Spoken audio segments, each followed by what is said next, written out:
use about our learners in such a way that's also fair and true, right? So it's important that we have those understanding. If we could see and we could understand the value and the skills that every person has and how they actually are good at, some people could be good at one thing, and some people could be, having the special skill. It's important that we also understand what they are capable to do, right? And as teachers, our expectation should be bigger. Our expectation should be more focused on how to understand our learners. We should also give ourselves more time to see and explore what our learners can do. I think having the knowledge of what our learners can do and cannot do is a very strong way to, how do we say that, like to deliver the learning better, right? I think it's more beneficial for us to how do we say that, to have a clear understanding of what learners can do. And it's like having your gadgets, right? You know how to use better, or you know how to take care of it better if you know its strengths and weaknesses. Right? Okay, so I think this is a very interesting topic. When we discussed about multiple intelligences, we should be able to understand that all of us have different strengths and different weaknesses, right? And just because you're not very good with one thing doesn't necessarily make you a lesser person than others, right? It's just that all of us, we have different levels of intelligences, and we have different. I like how the way Gardner said that multiple intelligences is not comparing that, okay, if you have 3 of them, he never said that, right? I think that is a very good idea for us to understand that each child or each learner could be very good and strong in his or her own right. And it's important that we should not disregard the differences between them. And it's important that we have to just take a look and see and understand and know more about our learners before thinking of how we can help them, right? I don't really think that, you could say that I know them enough. We should keep on learning and get to know our learners, because that will help us to be more effective in our delivery of learning for them. And I think that is the best thing that we could that's the best thing for us to know as education practitioners, right? So whenever we have some plans, okay, when you're planning for a lesson for your learners, it's important that we know some of them could be logical, mathematical, spatial, interpersonal, bodily, kinesthetic. They could be very good at that too. Musical or verbal and linguistic. So not everyone could be very strong and good with everything, but yep, it's good for us to know what kind of material should we use for them. And it's important. It's very important. So again, it's important for us to know our learners better. Having the idea of what our learners could do and what they are capable to do helps us to become better teachers, because that will help us choose the approach that could surely work for them. And I think it's very important that before we think of what we can give them, we have an idea of what they already know too. So strategies are just as important as having a clear understanding of who our learners are.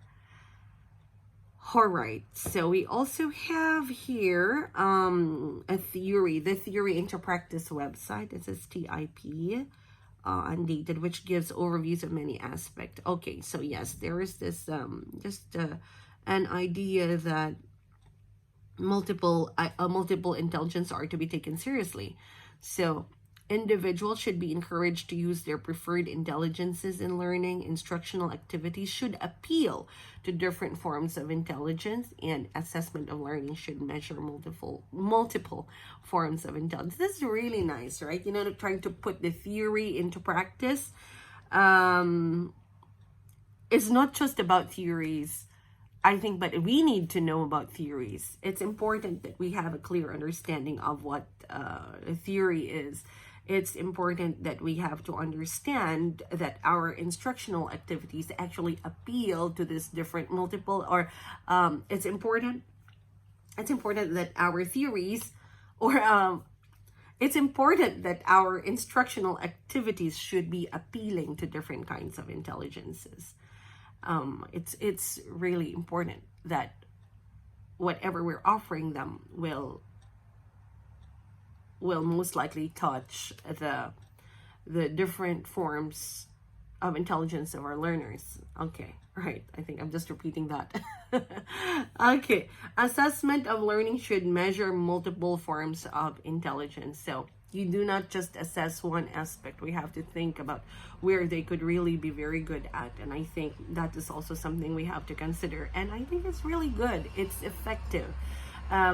It's effective when we monitor students and we are assessing them in such a way that, you know, it covers all the strengths of our learners.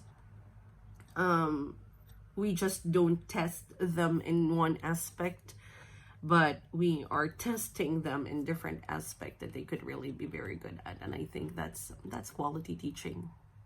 I think I would love to be in a school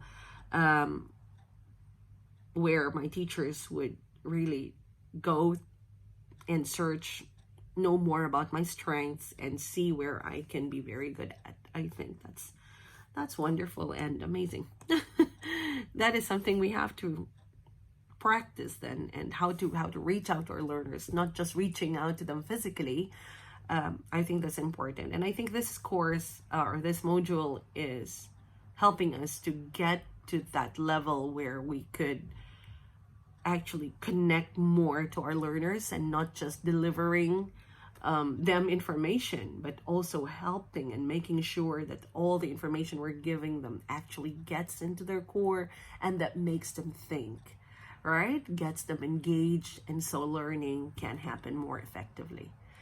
Okay, so what are these things that we can actually do? We can create different activities, and for assessment we can have three-dimensional model, creating set of posters that's going to be appealing to visual, right? Those that are more on the visual side.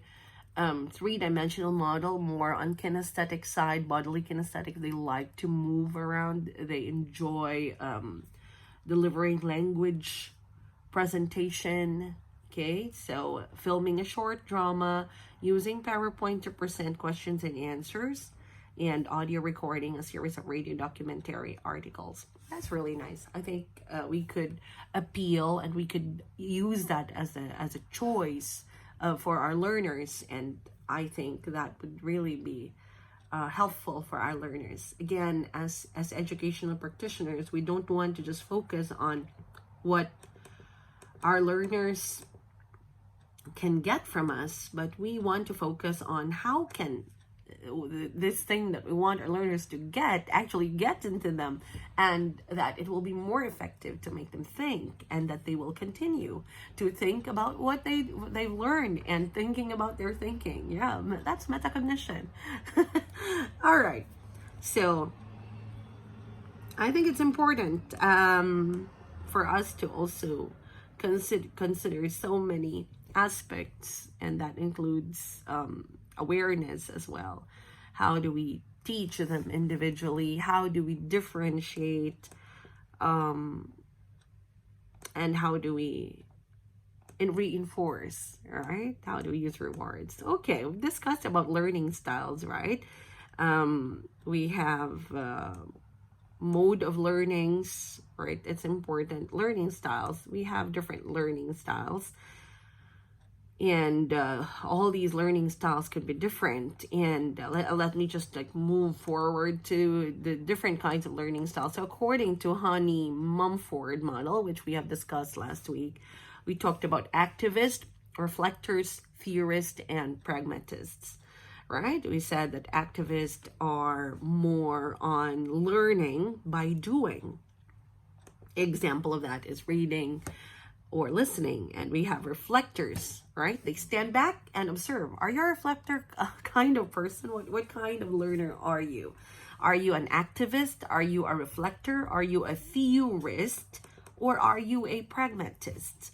Okay, so if you're a pragmatist, you try to seek out and make use of the new idea and try to look for ways in order for you to you explore the new ideas and make judgment later on. Are you a theorist? If you're a theorist, you adapt and integrate all the observations into a framework. So you try to study something, you observe something, and reflectors, you stand back, right? You stand back, observe, and reflect on it. Okay. Does it work? Right. But if you're a reflector, I think it's really effective because you will likely be safer because you are standing back and looking at things and checking before you can make any decision. I think even life is teaching us lots of lessons. And if we can learn this by heart, if we can understand these ways of learning more effectively and deeply, the profound aspect of it, I think we're going to be great teachers. And not only great teachers, but also a student of life. I think that will really help us to be better.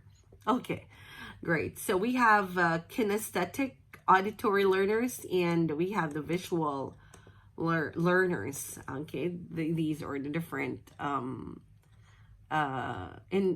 learning styles, right? We have reading here. It was included here in the VARC, right? This is according to NLP description of learning styles developed by Fleming. And I think after there were some researchers that followed it, just converting the VAR to VAR, which is visual auditory kinesthetic.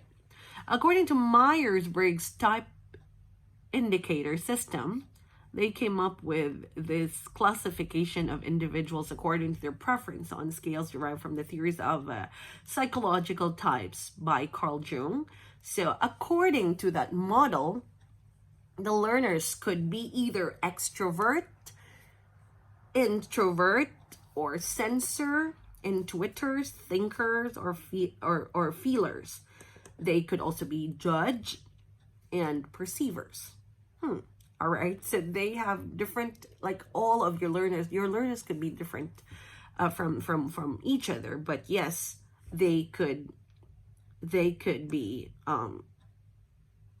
they could have different approach into acquiring information and absorbing the learning, right? Okay, so we have explanation here about them, okay, because of time, so you could take a look at that from, I think it's page 45 to here. Okay, and then I would want to just focus more on right. Okay, and then we also need to identify the learning styles. I'm gonna move forward a little bit to difficulties of learning, and I'm gonna try to do a quick one on this. Okay, so difficulties of learning, we can see that there are challenges actually with our learners. Sometimes it's important that we understand what are these things, what are the struggles that they have. Great, so there are some difficulties with input, sometimes with our learners. Sometimes they might have difficulty in trying to keep the memory there because they have so many things in their head. Well, they might have some problems and they might have distorted ideas in their head. And there are also a tendency of the perception. How could they get, or how can they perceive auditory, like maybe they have difficulty actually in understanding what they can hear. The voice of teacher is not heard accurately. Parts of instructions are not detected at all. So sometimes it could be a problem with our students. Sometimes we could also check, how are we speaking as teachers? How are we talking? Can our learners actually understand? Because sometimes we don't listen to ourselves, right? We are just like expecting the students to only get what we have or what we want to say. Sometimes our instructions could be very fast. Sometimes our instruction could also be too like we were not able to repeat enough. So it's very important. So as educators, we have to check, maybe I wasn't able to really say it again, and we should be more patient. It's important. But we cannot be patient not until we have understood what are the things that our learners need. If we don't have a clear understanding of that, then how can we say that we could be patient? I mean, you cannot pretend to be patient, but you have to work on yourself to to understand what are they going through as learners. And once you've understood, you will likely be able to help them better, right? So teaching doesn't necessarily mean that you have to be always the one saying. Sometimes you have to think of, how can one thing be actually working for my learners, right? So it's not anymore about you being the star there, but you as a facilitator, and you as a tool for them to learn. So that's your role as a teacher. We need to know our roles as teachers too. All right, so difficulties with integration, right? Sometimes some of our learners may have some difficulties with how to integrate this idea. How do I think about it? How do I study, right? I remember my student would say, how do I study? And then difficulties with memory. Memory difficulties can be with either the short-term or the long-term memory, right? Sometimes some of the learners that we have, they might have some problems with difficulties with storing memory. And some of our learners would be thinking about something else. So this is actually very nice to think about. But remember, you can't think about something you don't know, right? It's always good for us to keep on learning and to become better teachers. And I think this is not just being a teacher in a classroom, but knowing all these will really help you become better as a learner. And if you are a good learner, it becomes easier for you actually to help your own learners. And as a teacher, you become more effective because you can take in the roles in which your learners could effectively acquire more information. And it takes it takes a teacher sacrifice as well, sacrifice to be the center of the class. Sometimes it's good for us to know what is best for our learners, and I think that's gonna make us better teachers. Okay. Right. So some of our learners may be going through some difficulties. Maybe they have some issues physically. They could be physically challenged. Some malnutrition. There are really some learners that they have some difficulty because of something that they cannot control. So we need to also understand them. There are so many difficulties as well. Another one is general learning difficulties. So when you say general learning, sometimes it depends on the educational environment. Sometimes it's the what do you call this, right? Maybe how to get or to acquire abstract ideas. We have some specific learning difficulties as well. Mostly commonly encountered problems. We have dyslexia as well, right?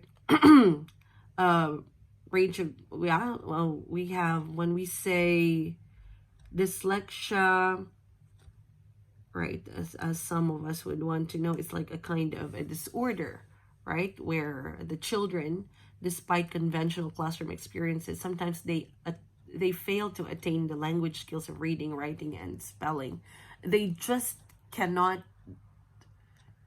um what do you call this, like a kind of a spelling disorder when they're writing something. Even though you are teaching them, they might have some challenges like this. And I think it's just like a learning disability characterized by difficulties in single word decoding.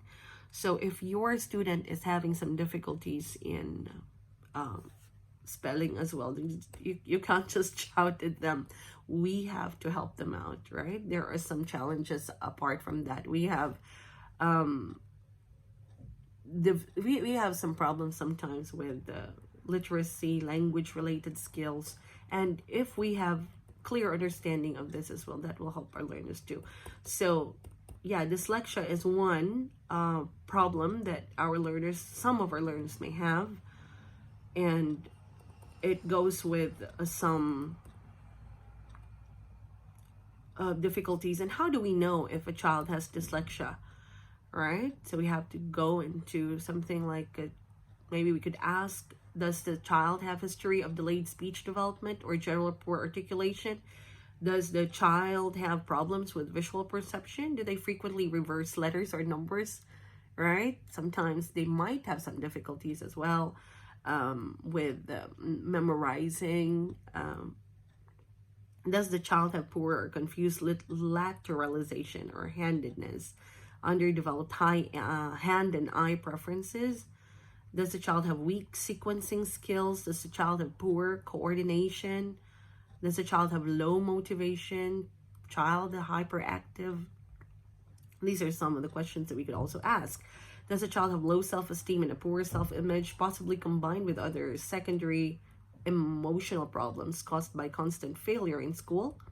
Oh yeah, so sometimes some of the students would say, oh, I'm not really good at one thing, but maybe the child could actually think and could have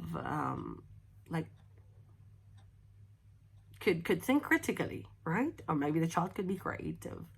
So just because one child has some difficulties in learning doesn't necessarily mean that they are learning less. So we could focus also on some other aspects, and we could also consider that as well and help them reach the objectives or the goals for them. Okay, we have autistic spectrum disorders as well, autism. So if we define autism, it's a developmental disorder characterized by severe deficits in social interaction and communication. They don't like to interact a lot with others, by an obsession with an extremely limited range of activities and interests, and often by the presence of repetitive behaviors. So they are not really interested much in interaction with others, right? Social interactions. All right, autism was first described in 1912 by Swiss psychiatrist Paul Bleuler. The word derives from autos, means self, and ismos means state, and implies an over-exaggerated concern with oneself and a little for the environment or for others. So you likely have a world of your own. You just focus on what you want. And yes, communication. Language is impaired across all modes of communication, which includes speech, intonation, gesture, facial expression, and other body language. Imagination, thought process that are rigid and inflexible, and this is manifested by resistance to a change and obsessional, even ritualistic behaviors. Socialization, any relationships are extremely problematic. Social timing is poor, and there is lack of social empathy. Normal body contact is shunned, and eye contact is rare and inappropriate. So children with these kinds of autism, sometimes they will have some difficulties in actually learning inside the classroom, and so they have special needs. So if the school or the institution that you are with is helping these kids, or you have this SEN department, right? Students with special needs, students that require intervention, that could surely help our learners as well. But most likely these kids would need we need to confirm as well before giving them specialized teaching. All right, okay, or specialized intervention, right? Okay, great. Okay, so we have these difficulties. We have, yeah, I wish we had more time with this, but yeah. All right, so how do we help them now? Okay, all right, so here are some examples you can find there. It's important for us to get to know the child as an individual, to try to understand the particular manifestation of their condition. We need to know what are those things. And if you are in Qatar, I think it's important that the sorry, the the institution could possibly refer the child to a professional help for just for diagnosis. I think there are some agencies, government agencies that caters to that.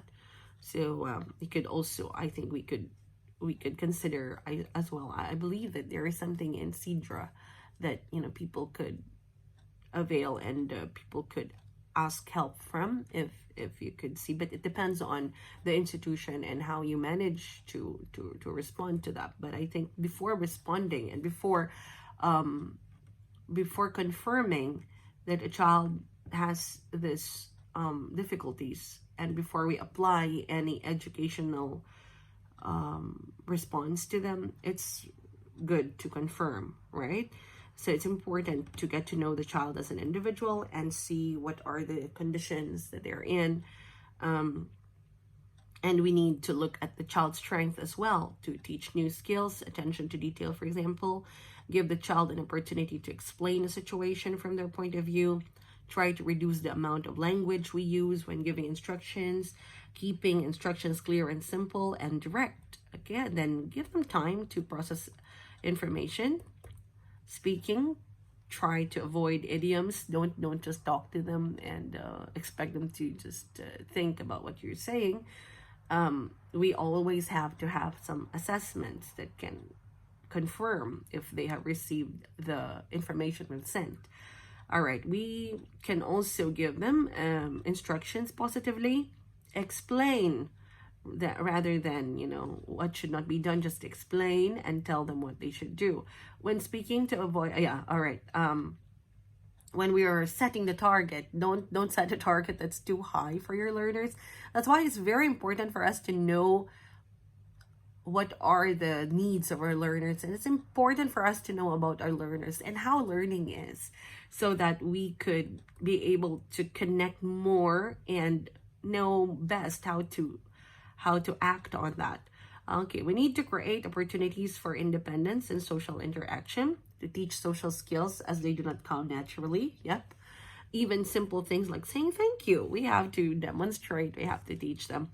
If a child is a teaching assistant, it will help the child's self-esteem. If the assistant is seen working with them, yes, when you have assistant in the class, it's also important that we have to ensure that the way they deal with our learners will also be helpful. It's not, there are some that are assisting, but not as to the need of the learner. So it's important that we have to oversee and check on that if we are the teacher as well.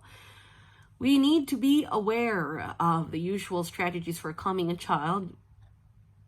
Oh, okay. Yeah, that we need to understand that the usual thing that they do for a child may not always work, right? And we should have some time also to consider that maybe a child may need some time alone rather than being comforted by another person. So we have to allow that time to have, allow our students to have that time. Okay.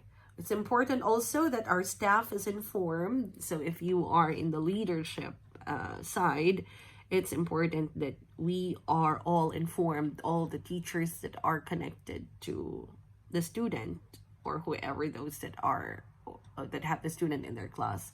They have to be aware of the strategies that we are applying. We need to have regular contact with parents, and this is useful in terms of consistency of approach. So it's important that we have these approach, that our students would likely know the best way to learn. All right, great. We have also attention deficit and hyperactivity disorder, which I think we know it more popularly as ADHD, right? We pronounce, okay. So how do we identify the child has ADHD? So usually they have inattentive, or they are inattentive, they are impulsive, and they are hyperactive. So they also have underdeveloped learning and social skill. They have underdeveloped learning and social skills. They do not pay close attention to the detail and make careless, avoidable errors in their work. They consistently fail to finish tasks as well. They appear to be listening. They do not follow instructions. They are disorganized. They avoid tasks requiring sustained mental effort. They lose things, right? They are easily distracted. They are forgetful. They run around, climb over things. Sometimes it applies to us too. They are unable to stay in a seat. They fidget constantly. They shout out answers. They fail to wait in lines to take turns. They constantly interrupt the conversations or the game of others. They talk excessively without considering others. So added to the list above, oh my, yeah, that's a lot, right? So what can we do? We actually can help them in the class, but I think there has to be like a support from parents as well, and it's a kind of work with the learners. And if you have your student for special needs department, that would really be very helpful if it's going to be a team that will work on these students. I know that there's a lot of our students in the class who might be affected, or I think are going through in these cases, but we have to always check and make sure that we confirm it before taking actions.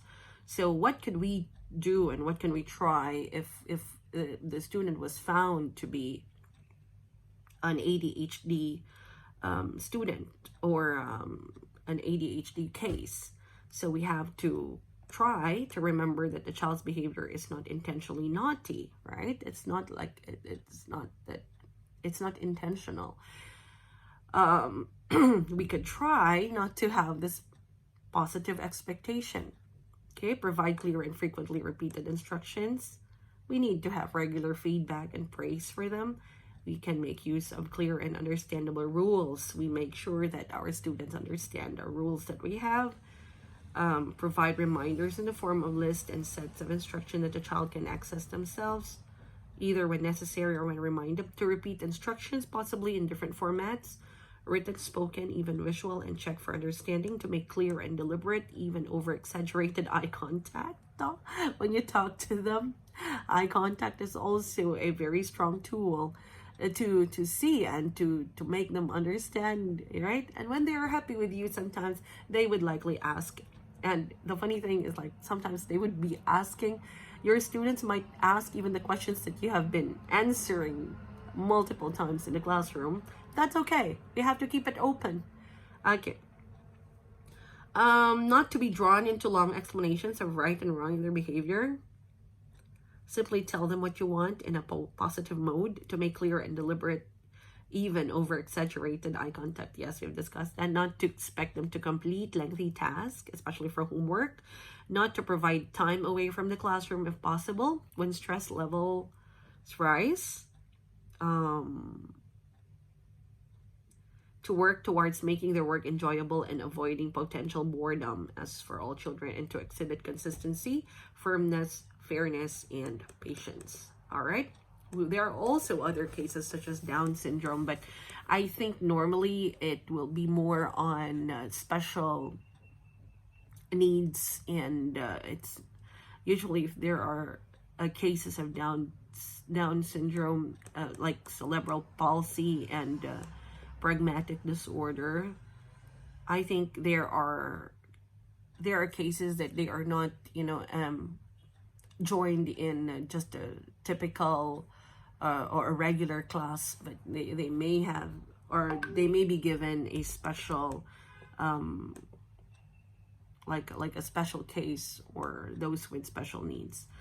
All right, we also have, what else do we have here? We have obsessive compulsive disorder. All right, so I think I would need to create another video. Let's see, we still have some more here, but I think, yeah, it's good for us to take a look and discuss further on these. And let me see if I could create another one that I could share with you as part 2. All right, so the next up would be brain-based learning and other new understanding. Let's see if I could try to put them together in one. So I wanted to use this time.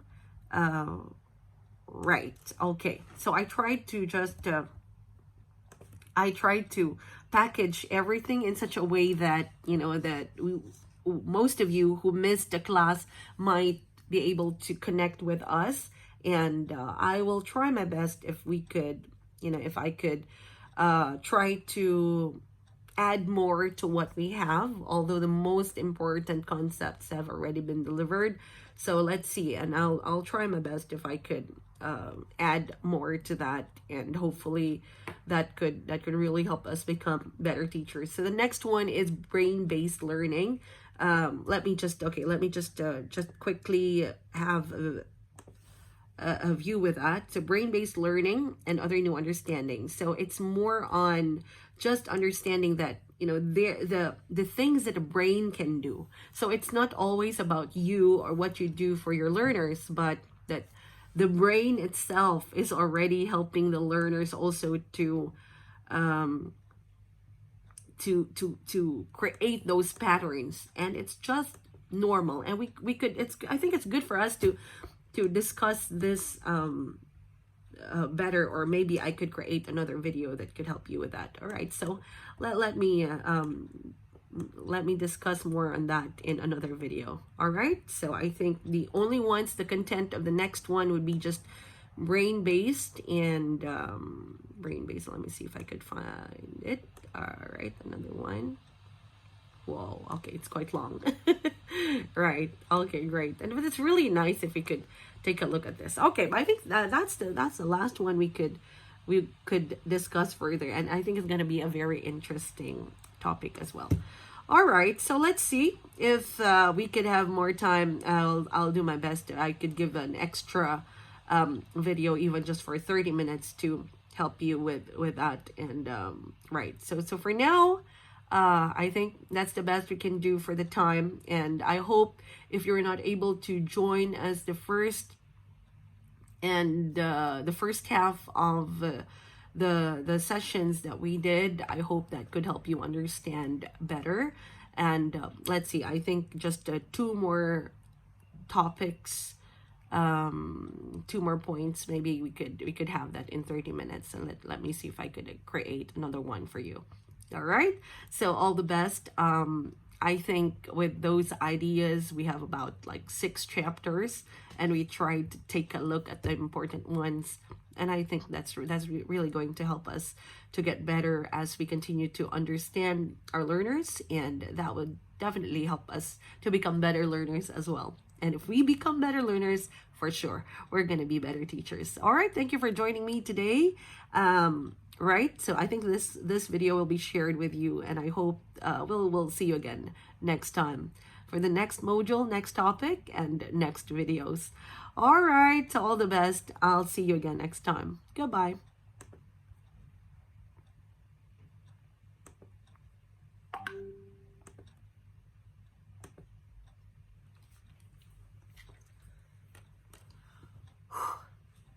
Right, okay, so this course, I think it's very important.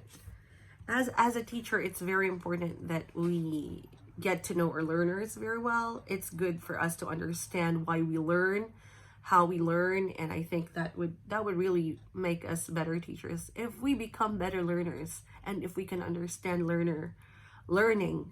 If we could understand learning better, I think that will definitely make us a better teacher. All right, so go and enroll now. Be part of us.